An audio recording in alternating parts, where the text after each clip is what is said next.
what are we waiting for? Lights, camera, Retro Man! G'day viewers, Retro Man here and welcome to the 80s Show. Now just recently on the channel I did an episode about the best Charles Bronson book you've never read.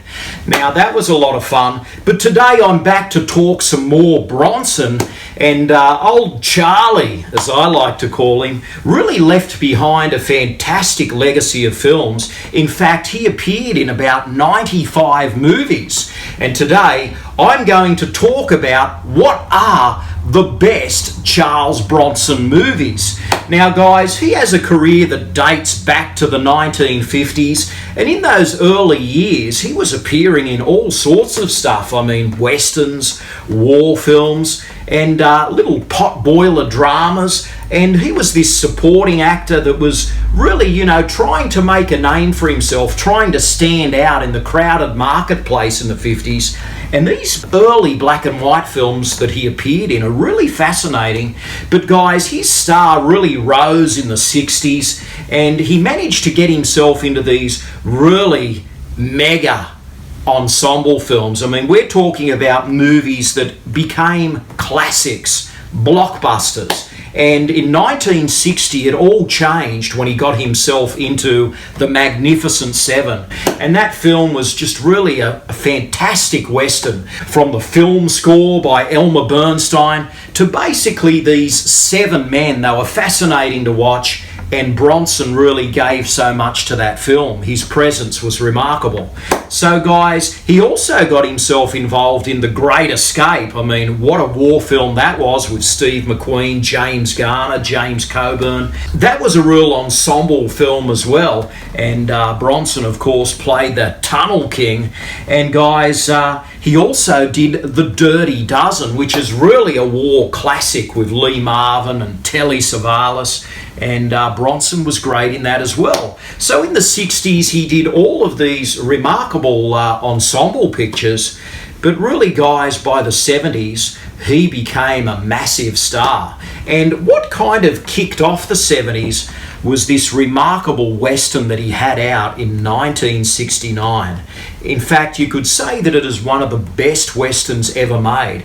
It, of course, was directed by Sergio Leone, the guy that gave us those Clint Eastwood spaghetti westerns.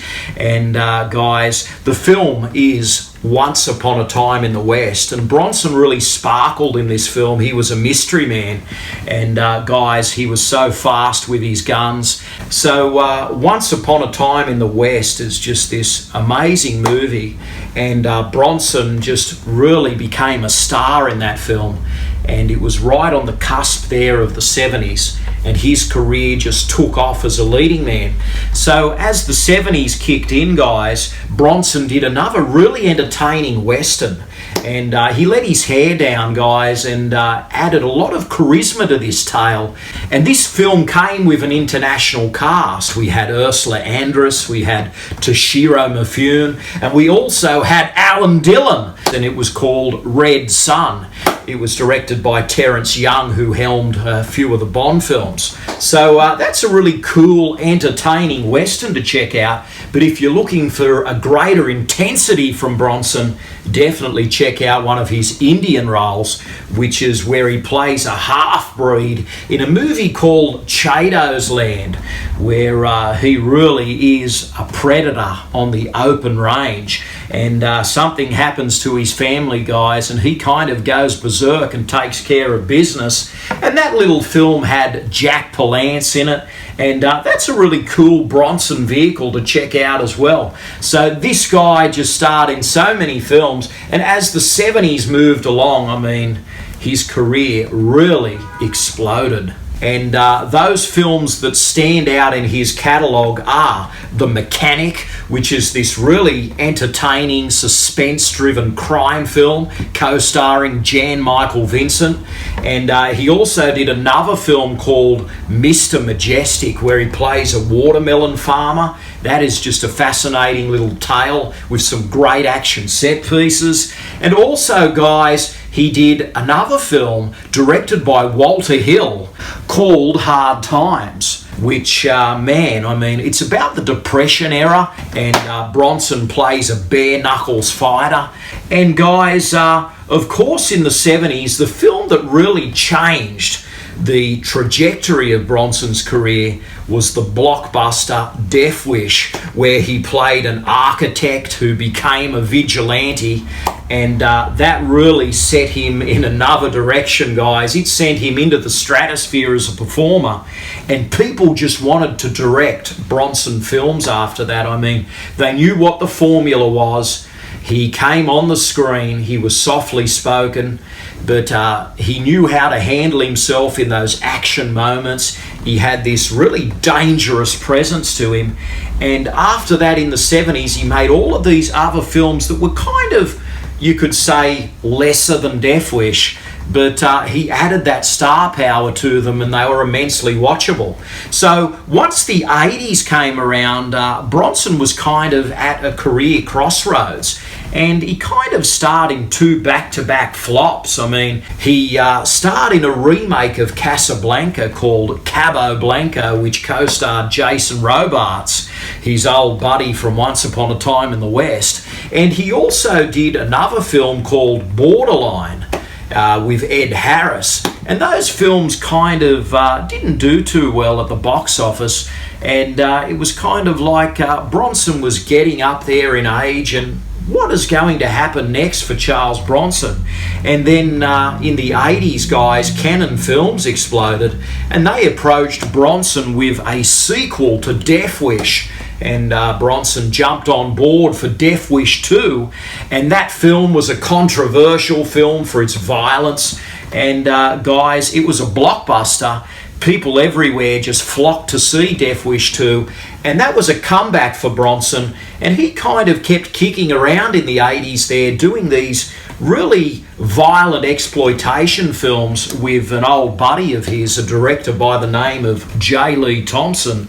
And guys, he had more Death Wish sequels out. The guns got bigger, and there was more explosions, and the violence just went to a cartoonish level.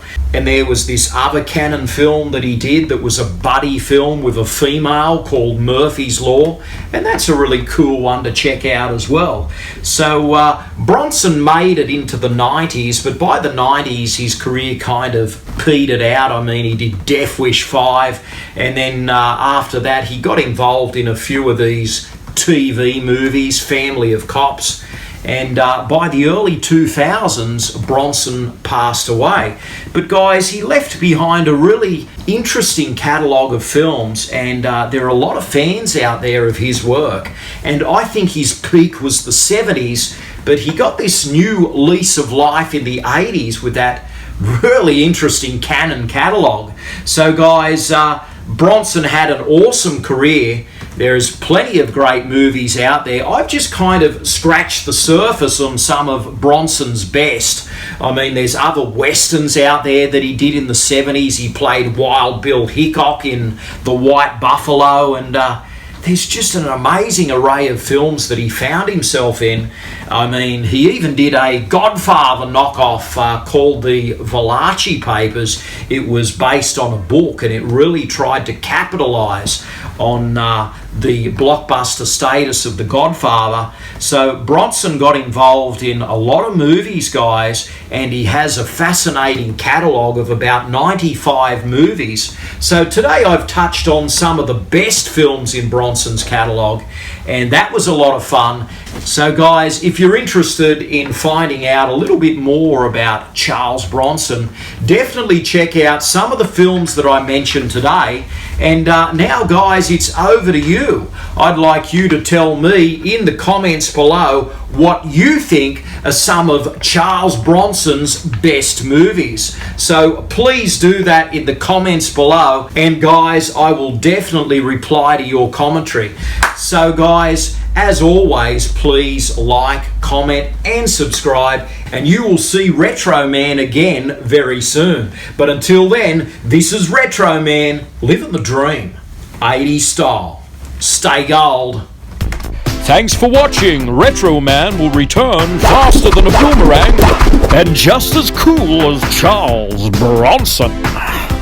Please subscribe and good night, viewers.